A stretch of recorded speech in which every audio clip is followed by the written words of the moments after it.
Muy bien, buenas tardes.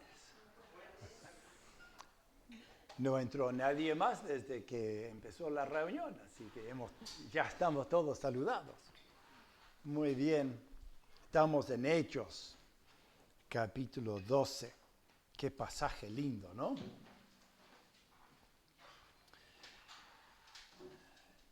En esta parte vemos la cura de dos asesinos.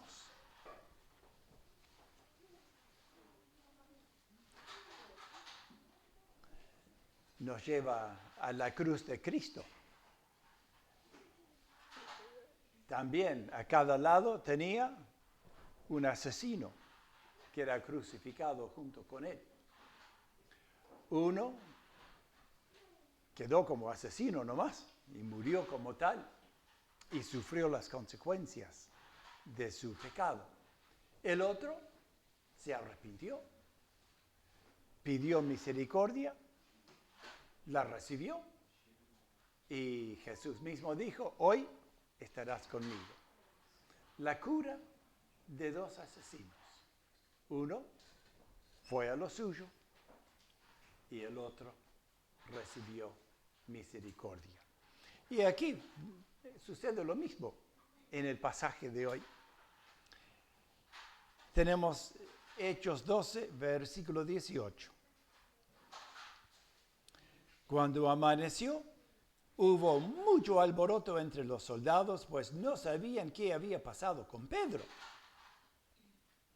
Herodes lo buscó y como no lo halló, hizo interrogar a los guardias y luego ordenó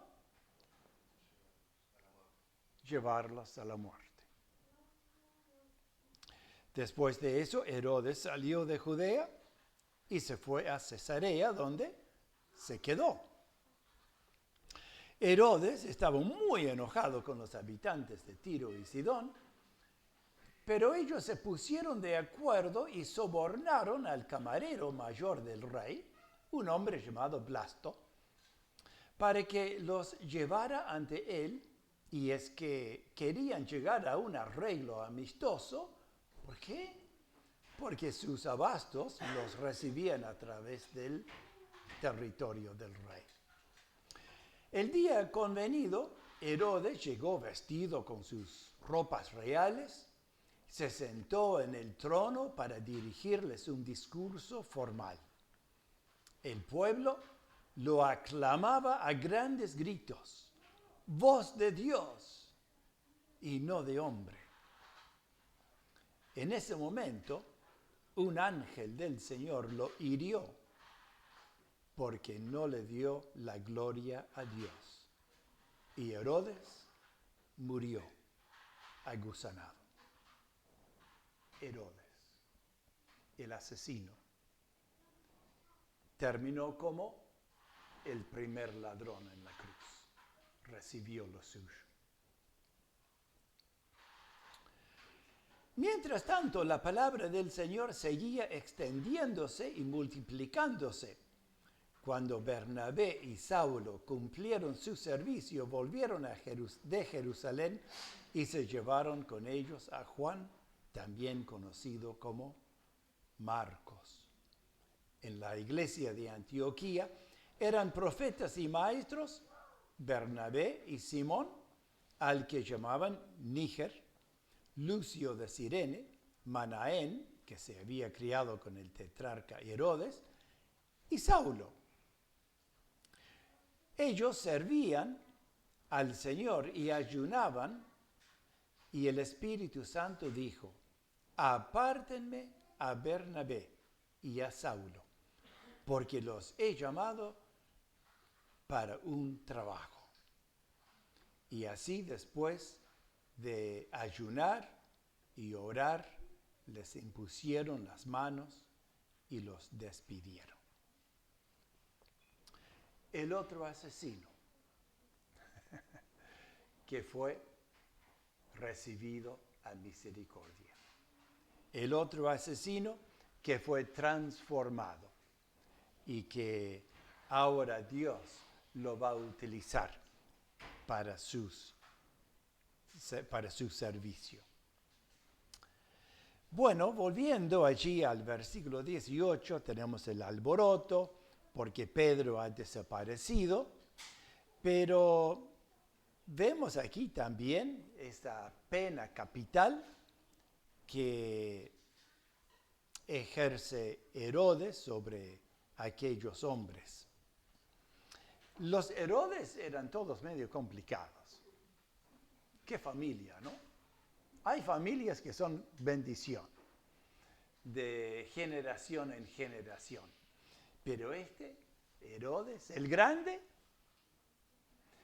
era muy inteligente, gran constructor, hizo muchísimas cosas. Fue él que construyó el templo tan hermoso allí en Jerusalén para ganarle el favor de los judíos, sus súbditos, pero era asesino también.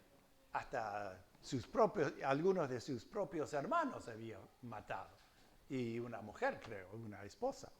Así que era dócil el hombre. Uno de sus hijos, Antipas, es el tetrarca que encontramos en los evangelios. El padre es el que mató a los niños, o sea, el grande, que mató a los niños cuando nació Jesús. Y el tetrarca no era muy amigable tampoco. Tenemos ahora a Agripa, que él aparece en el libro de los Hechos. Y bueno, que tenemos aquí otro asesino más. Y después vamos a tener Herodes Agripa finalizando el libro de Hechos en el capítulo 25, que fue consultado por Festo. ¿Se acuerdan cuando Festo recién llega a su puesto allí en Cesarea y se encuentra con Pablo en la cárcel y tiene que juzgarlo? Y él, como gentil, como romano, no sabía nada de las cuestiones judías. Entonces mandó llamar a Herodes que le escuchara a este criminal para poder indagar y saber con qué lo vamos a acusar ante el emperador allá en Roma. Bueno, las 4 generaciones de estos reyes asesinos que utilizaban su poder para hacer lo suyo, y el que no les servía, fuera con él.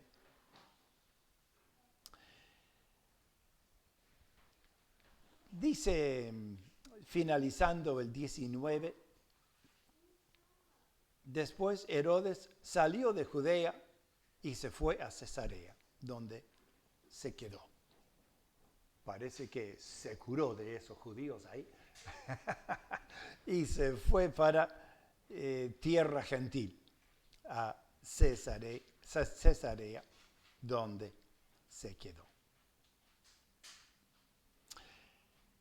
Versículo 20, no sabemos, yo por lo menos no sé, por qué estaba tan enojado Herodes con los habitantes de Tiro y Sidón.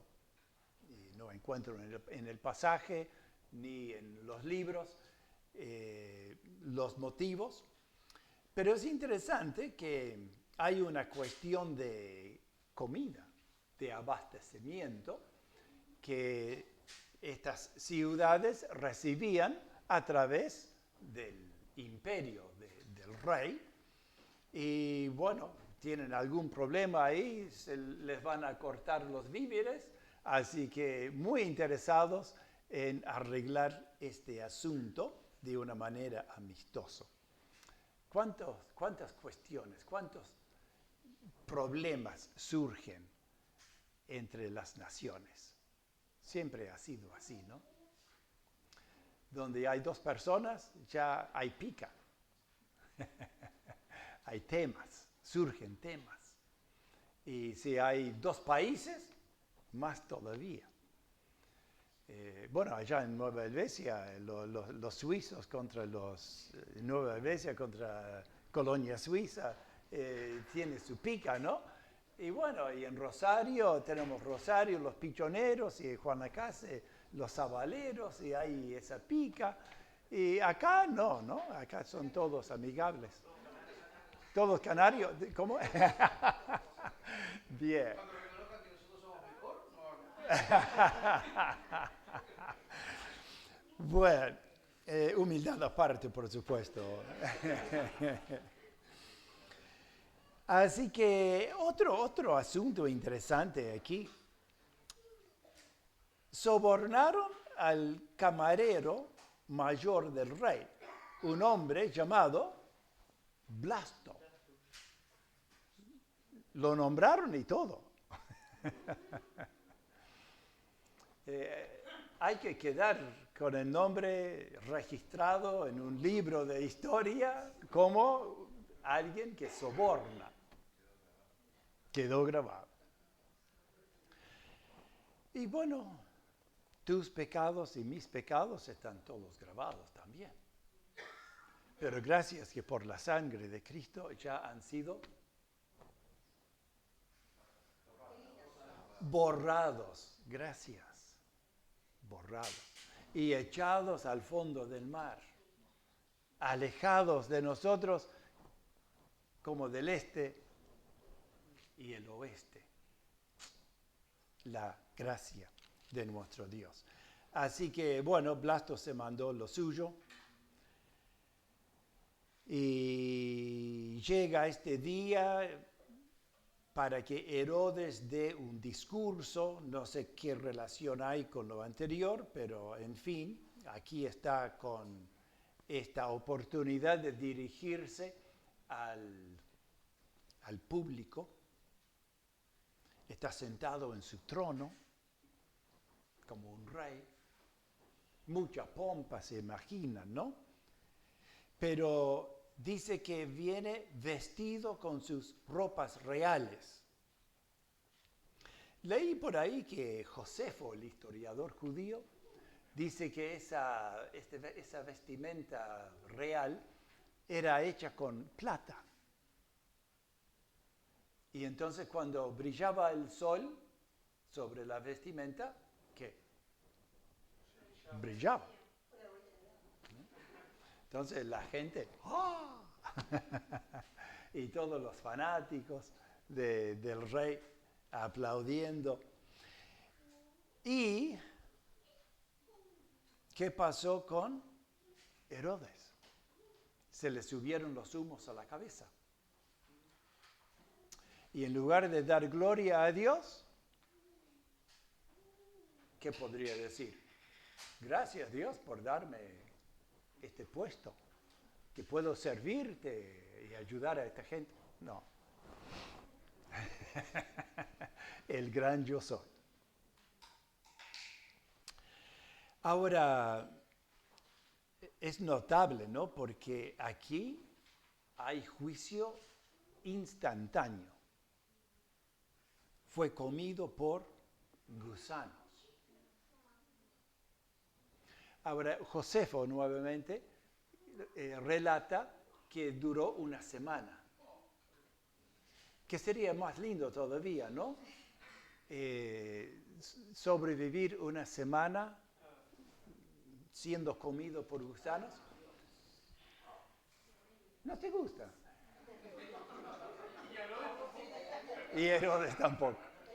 Menos. Ahora, Jesús no dijo que así es el castigo eterno. Su gusano no muere. Y es un fuego que no se apaga. Así que fue un pequeño anticipo nomás lo que recibió Herodes de lo que lamentablemente está sufriendo él y millones más que rechazan al Señor. Y cuando vamos al caso, el rechazo del Señor viene por motivo de orgullo. Tengo la palabra en la boca siempre. Tal vez no sea siempre, pero creo que sí. Siempre el orgullo de querer hacer lo que yo quiero y no lo que Él quiere. Y eso conduce a la gente a la perdición eterna. El no querer reconocer, soy pecador, tan malo no soy. No he hecho mal a nadie, ¿no? Es un verso repetido todos los días.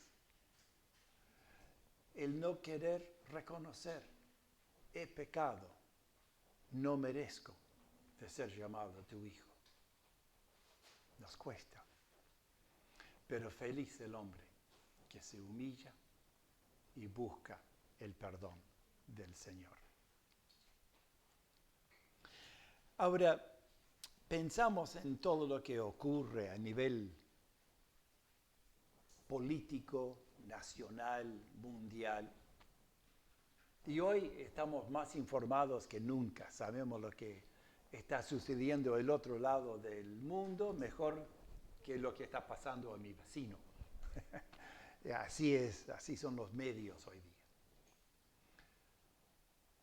Y a veces pensamos, pero qué desastre que es el mundo.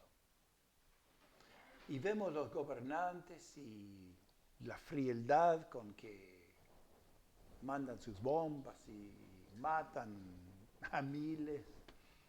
Y uno piensa, ¿dónde está el corazón de la gente? ¿Qué piensa lograr por estos medios? ¿Dónde va a terminar? Bueno, nosotros en Cristo estamos seguros, pero uno piensa en lo que espera este mundo y es terrorífico. Y si no saben, lean Apocalipsis, que está todo ahí. Pero fíjense en el versículo 24. Mientras todo esto sucede, dice el 24, mientras tanto, ¿qué? La palabra de Dios crecía y se multiplicaba. ¿Cómo me encanta eso? Todo el embrollo, se dice, de la gente, los poderosos, las injusticias, pero mientras tanto, escuchamos lo que ocurre en Nigeria, la matanza de cristianos, y bueno, de repente nos da hasta bronca un poquito, pero mientras tanto, la palabra del Señor crece y se multiplica. Alguien dijo, la sangre de los mártires es la semilla del Evangelio. Y así es, donde los creyentes sufren, la palabra, la iglesia crece. Así fue aquí. Seguía extendiéndose y multiplicándose. Y segundo, versículo 25, cuando Bernabé y Saulo cumplieron su servicio, volvieron de Jerusalén y se llevaron con ellos a Juan, también conocido como Marcos. Así que mientras todo esto sucedía allá en Cesarea y muere Herodes, por otro lado, Pablo y Bernabé han llevado esa ofrenda para los pobres en Jerusalén y ahora están volviendo con Juan Marcos. ¿Quién era Juan Marcos? Lo vieron, creo que la semana pasada, ¿no? Era bonito el muchacho. Bueno, no sabemos, no dice. Pero era hijo de una mujer cristiana, porque la iglesia estaba reunido en oración en la casa de ellos, ¿no? Así que este Juan Marcos viene de vuelta a Antioquía junto con Bernabé y Pablo. Bueno, va a ser interesante ver qué pasa con Juan Marcos, porque aquí no termina. Recién empieza. Capítulo 13 es otro mientras tanto. Estamos a muy poca distancia de Cesarea, pero mientras Herodes está en lo suyo, en la iglesia de Antioquía eran profetas y maestros Bernabé y Simón, al que llamaban Níger, Lucio de Cirene, Manaén, que se había criado con el tetrarca Herodes, y Saulo. Ellos servían al Señor con ayuno en el Espíritu Santo, y bueno, el Espíritu Santo dice. La iglesia seguía marchando. ¿Cómo ocurre aquí? Nuestros políticos están haciendo lo suyo y nosotros estamos haciendo lo nuestro. Nos seguimos reuniendo, seguimos predicando la palabra y eso es lo nuestro. Haga lo que se haga a nivel nacional, la iglesia sigue. Hay países donde la iglesia tiene que ir al subterráneo a reunirse a escondidas. Muchos lugares. Más de la mitad de los cristianos en el mundo se reúnen de esa manera. Muchos cantan sin voz, solamente mueven la boca para no llamar la atención. Pero se reúnen y se multiplican, y eso es lo interesante. En medio de tanta dificultad, la palabra del Señor crece y se multiplica. Bien, ahora tenemos en Antioquía personas que se llaman profetas y maestros. ¿Cuál es la función de un profeta?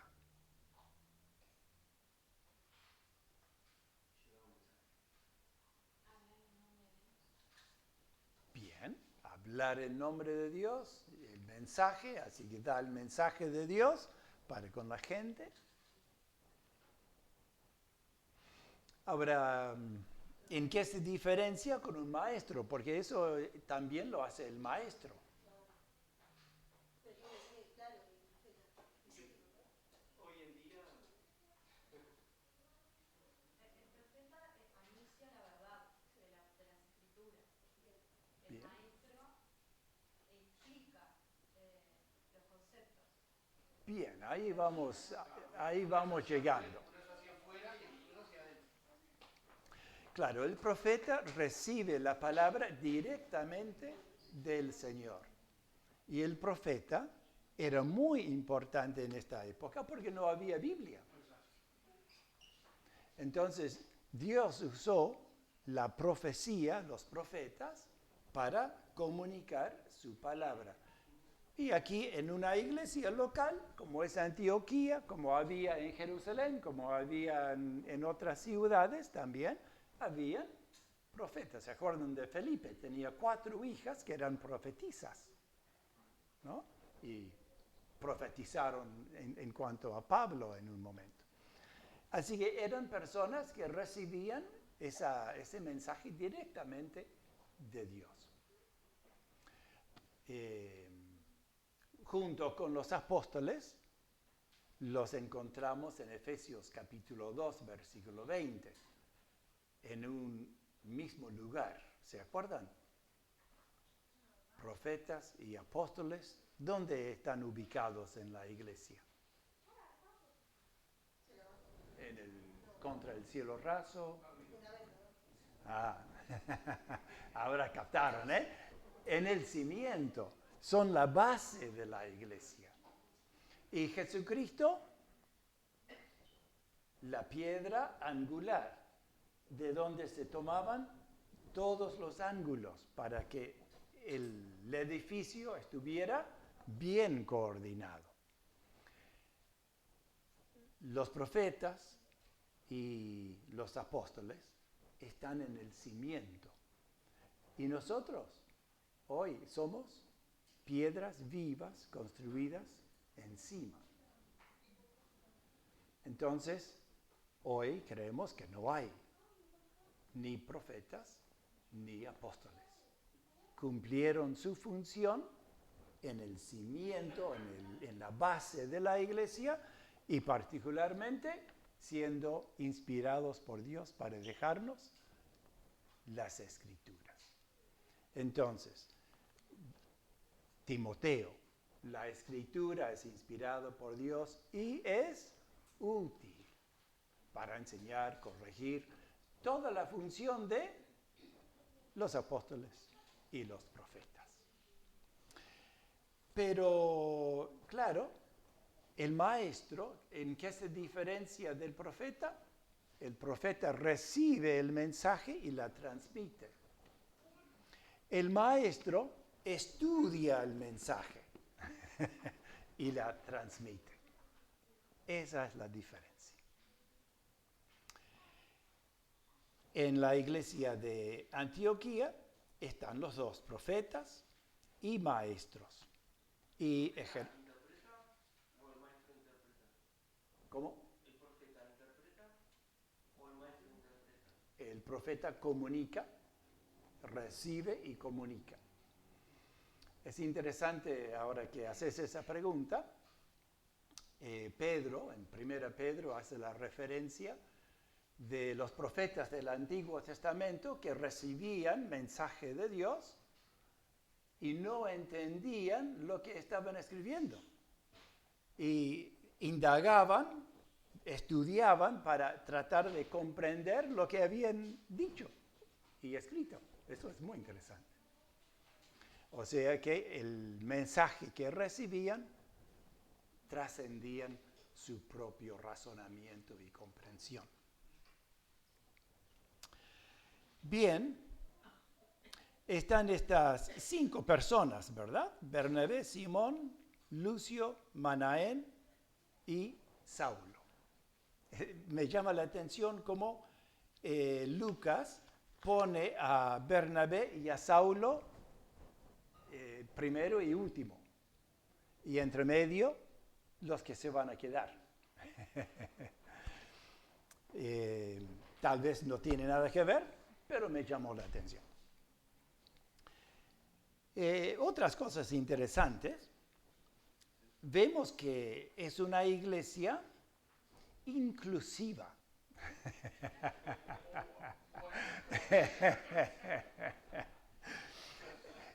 Es una iglesia con personas de distintas nacionalidades y están juntas, como nosotros somos inclusivos acá. Sí, cosmopolita, bien. Aquí hay argentinos, uruguayos, canadienses, brasileros. Y bueno, el venezolano no vino hoy. Pero bien, gracias a Dios por esta realidad que estaba experimentando la iglesia de Antioquía, que fue fundada así, cuando algunos llegaron allí y predicaron a los gentiles, y los gentiles empezaron a convertirse. Ahora, aquí hay uno, Simón, al que llamaban Níger. Y Níger significa Negro. adivinaron bien. Negro, como decimos nosotros, ¿no? Al rubio que va pasando, ¡che negro! Bueno, este hombre probablemente tenía el apodo por algo. Después está Lucio de Cirene Y Cirene, ¿se acuerdan que es la capital de Cirene? A veces llamado Cirenio, que es en Libia, cruzando el mar Mediterráneo de España, o sea, en el norte de África. Así que un hombre de lejos y es africano, piel no negro, pero probablemente árabe, tostadito, sí. Manaén, fíjense qué interesante, que se había criado con el tetrarca Herodes. Es el tercero de los Herodes. Y este fue criado en Roma y se codió con algunos de los gobernantes, los césares de Roma. Y aquí lo vemos en la iglesia de Antioquía. Otro detalle, hay esclavos y hay un Manaén. Y están juntos en la iglesia. Una iglesia inclusive en el verdadero sentido. Ahora, la iglesia está allí, están los líderes, los llamamos líderes, son profetas y maestros. Me llama la atención que siendo una iglesia no nombra ancianos, que por ejemplo cuando Pablo escribe a los filipenses dice a los ancianos y diáconos y santos. Acá no menciona.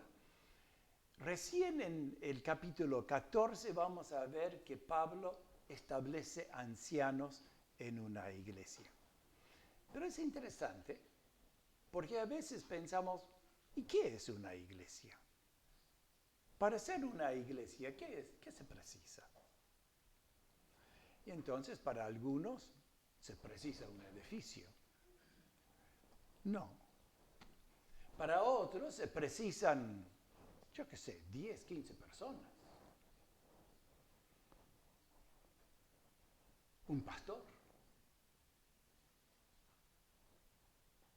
¿Qué se precisa? Exacto. 2 o 3 reunidos en nombre de Jesús. O sea, son creyentes en el Señor Jesús y se reúnen con el propósito de honrar el nombre del Señor. No se juntaron para jugar al uno o para jugar sin piedad, ¿cómo era? No, se juntaron en el nombre del Señor para ministrar al Señor. Y esto es el caso de esta iglesia. No sabemos cuántos creyentes eran, si son 5 que están ministrando a la iglesia, probablemente es un grupo bastante significativo. Versículo 2 dice, ellos servían al Señor. En realidad sería mejor traducido sirviendo y ayunando al Señor, el Espíritu dijo.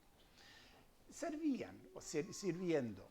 Es una palabra que no es la palabra que generalmente encontramos, que es doulos, que es como esclavo, ¿no? Sirviendo. Es otra palabra que se usaba para los funcionarios públicos, que servían a la localidad de manera honoraria. Qué interesante. Dice ministrando, claro. No captamos el verdadero significado ni con una palabra castellana ni con otra.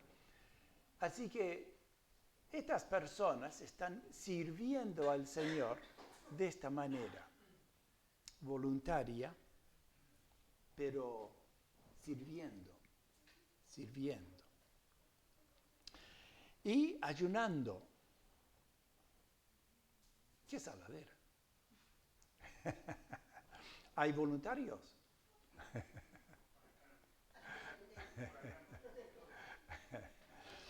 Ayunando. No se olviden que el viernes hay asado de hombres. Ah, bueno, no, eso era... Hay reunión de hombres. Y es interesante esto del ayuno. No encontramos que es una orden en el Nuevo Testamento para ayunar. Pero sí, el Señor dijo, cuando ayunan, no tocan flautas anunciando, yo estoy ayunando. Me causaba gracia un cierto hermano que solía decir cuando nos saludábamos, hace 2 días estoy ayunando. Siempre estaba, hace 2 días estoy ayunando. No era flaco tampoco. Pero bueno, aquí también están ayunando. Esta versión que yo tengo agrega una palabra, dice, ayunaban siempre. Y me picó la curiosidad, ¿no? Y busqué en el griego para ver si en el original dice siempre, y no dice. Así que los traductores se ve que les gusta promover el ayuno. Había una forma de conjugación que indica un presente perfecto. Claro, pero es lo mismo que sirviendo, ¿verdad? Pero meterle siempre da un enfoque bastante, sí, exagerado. Pero bien, hay un beneficio del ayuno. ¿Por qué se ayuna? Aparte de perder kilos.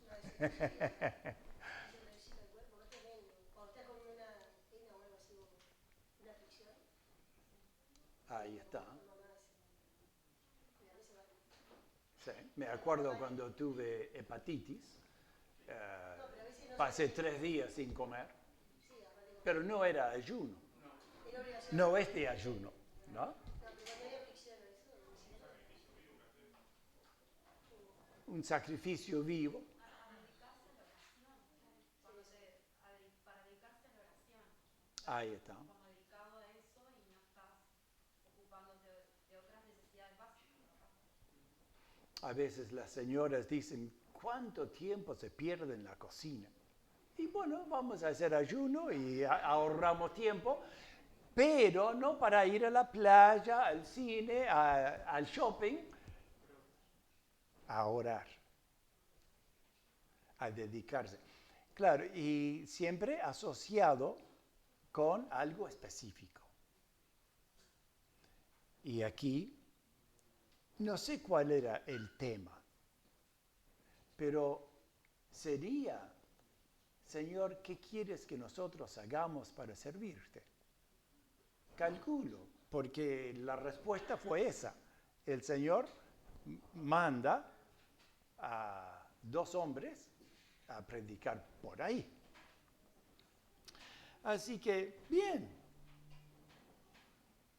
a considerarlo.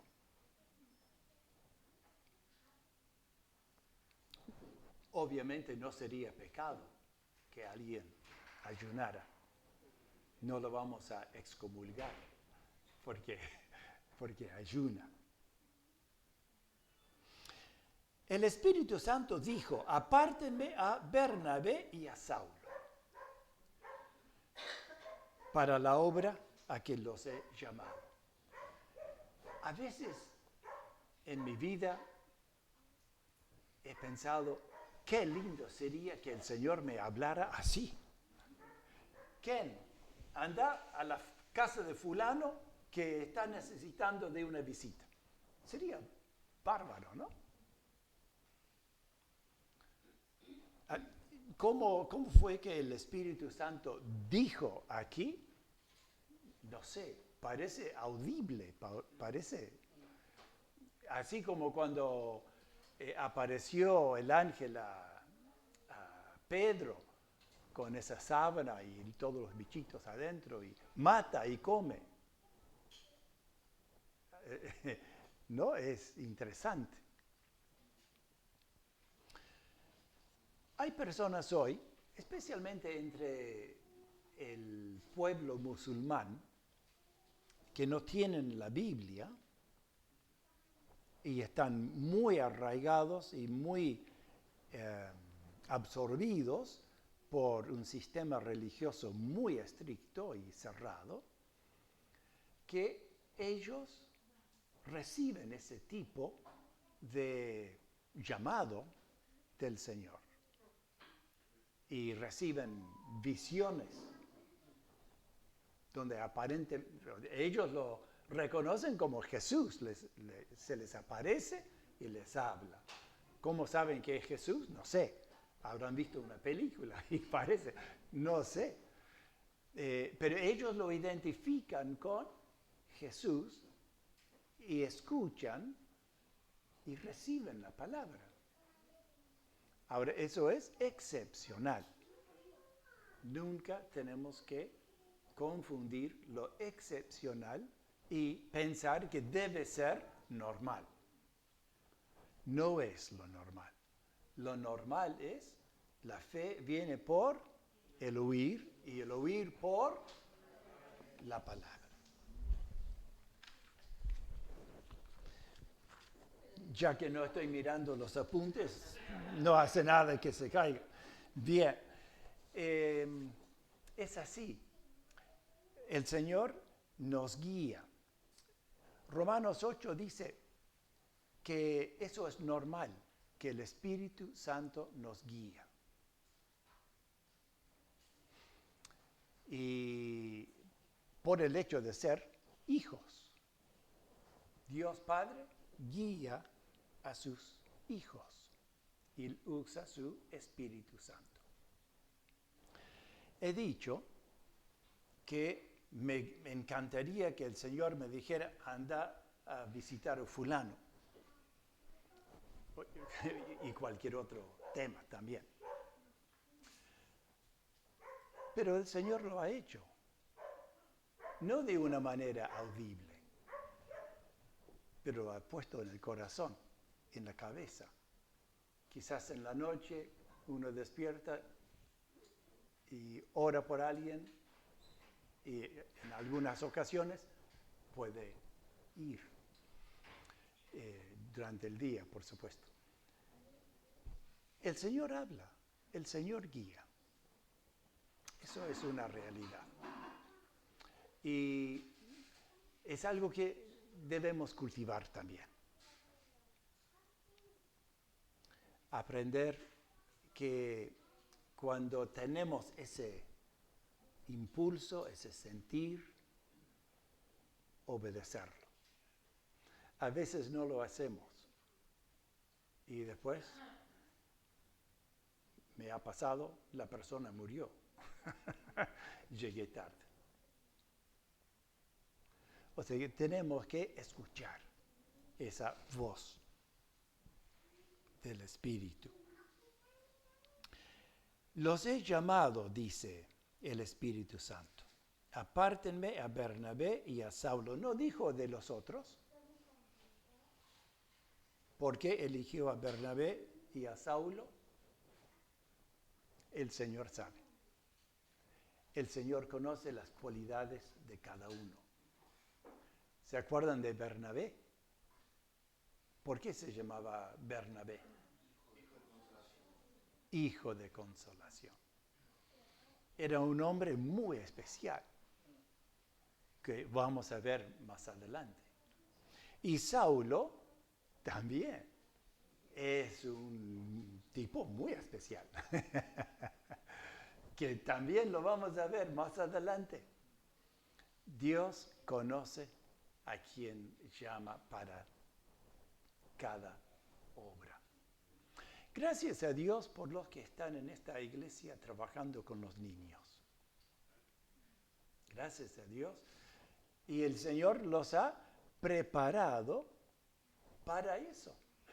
Les ha puesto en circunstancias, les ha dado preparación y carga en el corazón para realizar esa tarea.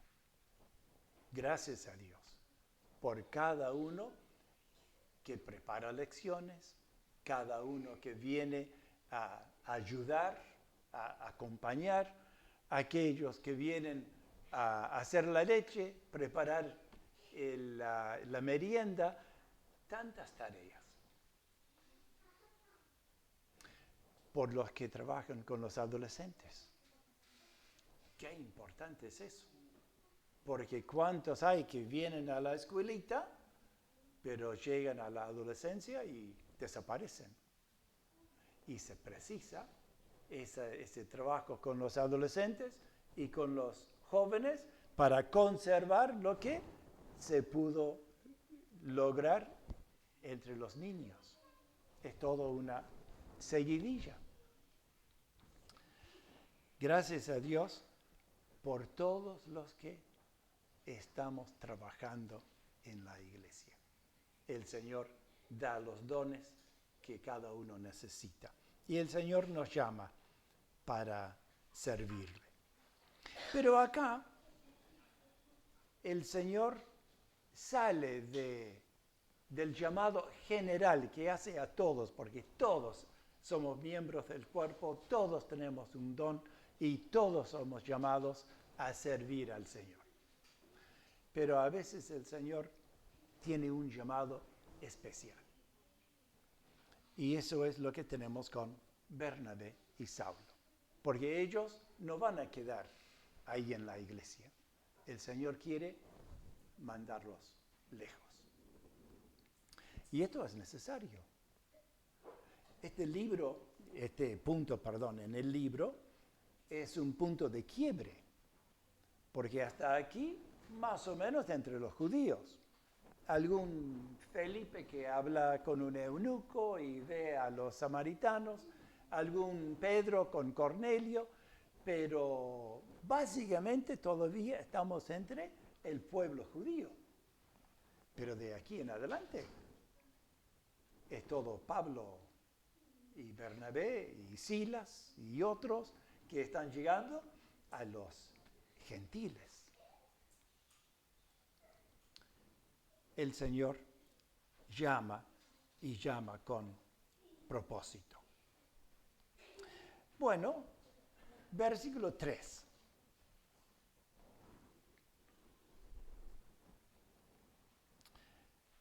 Después de que ayunaron y oraron, les impusieron las manos y los despidieron. ¿Cuántos verbos ven ustedes allí?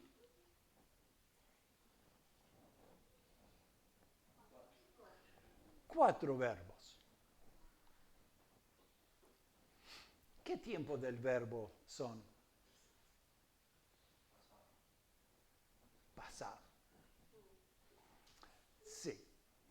En el griego es aorista, que significa un hecho cumplido en el pasado, con a veces efectos perdurables. Ayunaron, oraron, impusieron las manos, despidieron. Es un proceso. Reciben este comunicado del Señor y no lo archivan, como hacen con algunos casos en los fiscales, ¿no? Archivan el caso. No, acá no lo archivaron. ¿Qué hicieron? Ayunaron. Otra vez esa palabrita. Ayunaron y oraron. Van juntos. Ayunaron y oraron. ¿Por qué?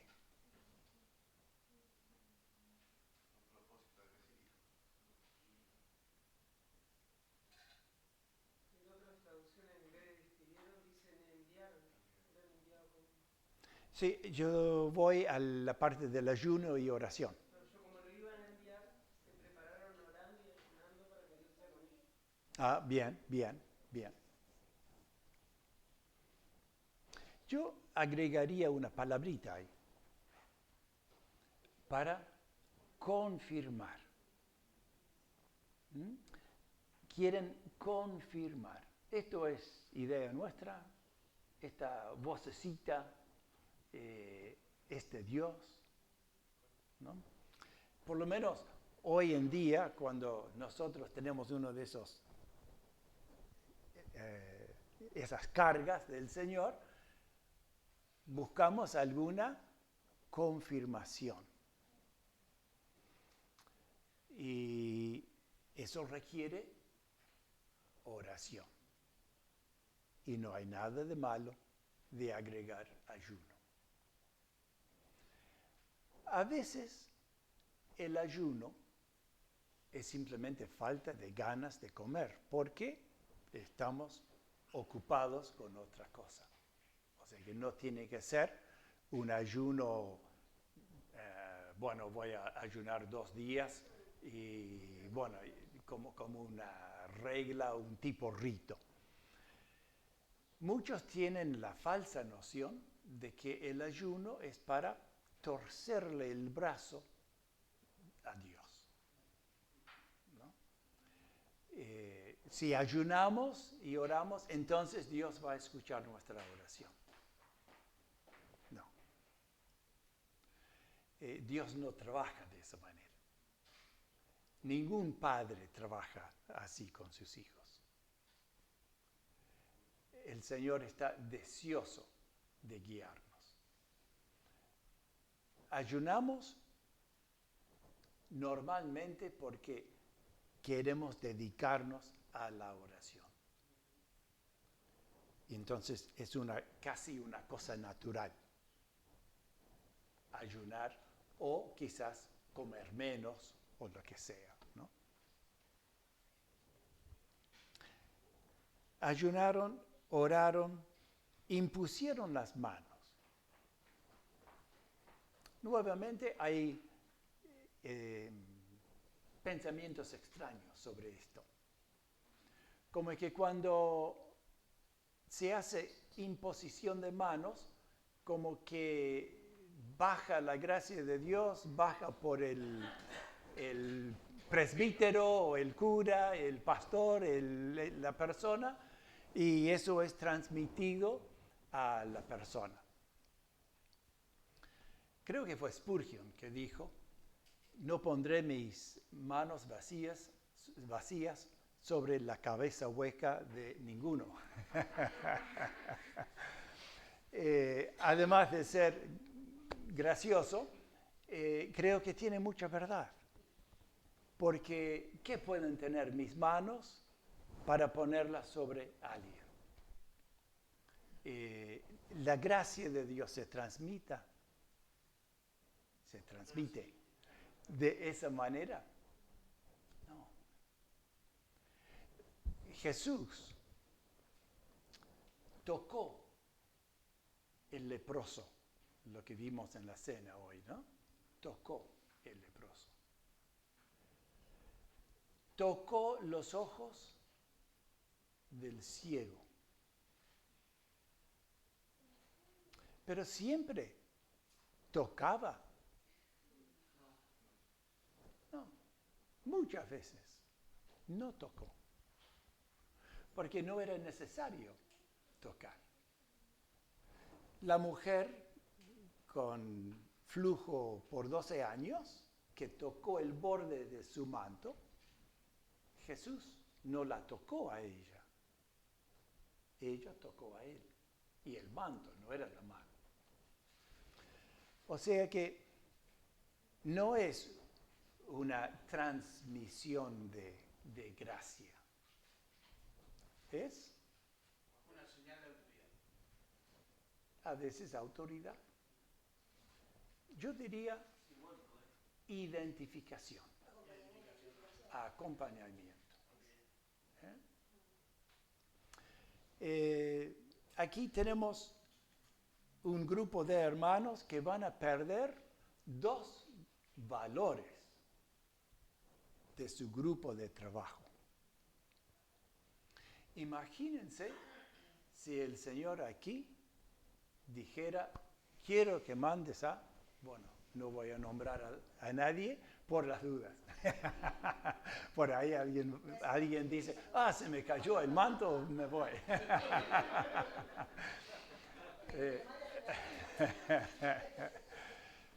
Pero diríamos, ay no, Señor, los precisamos aquí. Muchas veces pensamos así. Pero estos hermanos es interesante con qué prontitud despidieron a Bernabé y a Saulo. Y eran grandes valores. No eran hermanos complicados que, ay, gracias a Dios que se van. No, eran grandes valores. Eran hermosas personas que estaban edificando a la iglesia. Y ellos se van. Y los demás líderes, con toda la iglesia, están apoyando.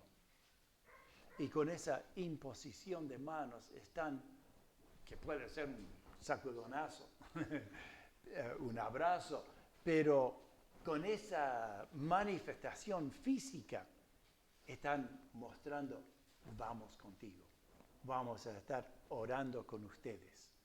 Y van y no se olviden de volver. Queremos saber cómo les fue. Y eso veremos en el capítulo que sigue. Qué interesante este proceso en el envío de estos misioneros. ¿Ocurre hoy? Yo creo que está ocurriendo muchísimo en el día de hoy. Hay muchísimos misioneros por allá. Hoy los llamamos misioneros. Ese título no apareció aquí para Bernabé y Saulo. Pero en la terminología hoy serían misioneros. Eran enviados con una misión, misioneros. ¿Saben los miles de misioneros que hay en el mundo? Miles. Incluso solamente de nuestras iglesias. De hermanitos libres. Hay miles. En más de 100 países. En todo tipo de trabajo. Algunos trabajando como maestros, otros médicos, enfermeros, constructores, haciendo pozos para sacar agua. Depende del país, el tipo de trabajo que están realizando. Otros traduciendo la Biblia, como mi sobrina nieta se llama, allá en Brasil. ¿Cuántos hay que están trabajando en estas cosas? El Señor llama a la persona acorde a la tarea que quiere que esa persona realice. El Señor capacita a la persona para esa tarea que va a realizar. Y es interesante que ya desde su casa muestra lo que va a estar haciendo lejos. Y esto es interesante e importante, porque muchas veces soñamos. Y podemos soñar con hacer cosas allá que no estamos haciendo acá. Es nada más que un sueño. Si piensas hacer algo allá, empezá a hacerlo acá. Y cuando lo estás haciendo acá, los hermanos no van a tener problema en decir, Dios te está llamando. Ahora, si no estás haciendo nada acá y tenés grandes ideas, es difícil que los hermanos lo reconozcan. Así que aprendamos estas lecciones de las misiones que tenemos en Hechos, capítulo 13. Y les invito a considerar asistir a la próxima conferencia misionera en Montevideo. Es muy provechoso, porque uno oye los reportajes, uno escucha los mensajes dirigidos sobre este tema, ve los recursos que hay. Es muy importante. Y les quisiera animar, sé que hay muchos aquí que han ido, como también sé que hay muchos que no han ido nunca. Aprovecha estas oportunidades para conocer lo que el Señor está haciendo en nuestro país y en el exterior. Noviembre 7 y 8. Está cerquita. Noviembre 7, viernes de noche y todo el día sábado. ¿Por qué las misiones? Pienso en 3 razones. Porque todavía hay pecadores yendo a la perdición. Hay muchos. Segundo, en 2 Corintios capítulo 6, versículo 2, dice, hoy es el día de la salvación. Hoy es el día de la salvación. No va a durar para siempre. El día de la salvación tiene su límite, que solamente Dios conoce. Entonces, mientras tenemos este periodo en que podemos predicar y llamar a la gente a la salvación, aprovechémosla.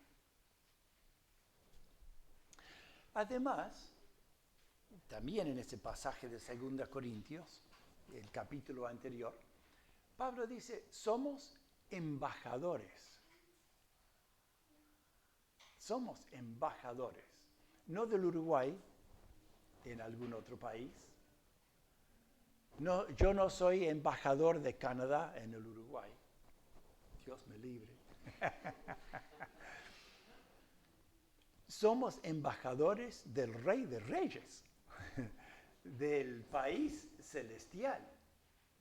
Somos embajadores aquí en la tierra para llevar el mensaje. Y como dice Pablo, somos embajadores en nombre de Cristo, como si Dios rogara por medio de nosotros, rogamos, reconcíliense con Dios. El desafío para hoy. Somos embajadores aquí en Isildo Polier. Quizás el Señor mañana pasado lleve a alguien a la China, vaya a saber. Pero hoy prediquemos aquí. Hoy estemos enseñando la palabra aquí, para que el Señor pueda capacitarnos, utilizarnos, formarnos aquí o en otro lado. Hechos 13 es un avance importantísimo, como decíamos. Que nos sumemos a la gran comisión. Está en el corazón de nuestro Dios. Oramos. Nuestro Padre Celestial, te damos las gracias de que podemos acercarnos a ti como hijos tuyos y que sabemos que tú nos amas, porque nos amaste, nos perdonaste, nos llamaste a ti para ser tus hijos, para ser santos, para representarte como tus embajadores aquí. Señor, gracias por tanta bendición, tanto privilegio. Ayúdanos a tomar en serio este llamado tuyo a servirte, a ser como aquellos 5 hombres de la iglesia de Antioquía que continuamente estaban sirviéndote, con ayuno, con oración, con estudio de tu palabra. Señor, que podamos ser fieles en el área a que tú nos has llamado a trabajar aquí en nuestra iglesia. Guíanos, Señor, háblanos cuando tú quieras. Ayúdanos a escucharte como aquellos hombres supieron escucharte y obedecerte. En el nombre del Señor Jesús.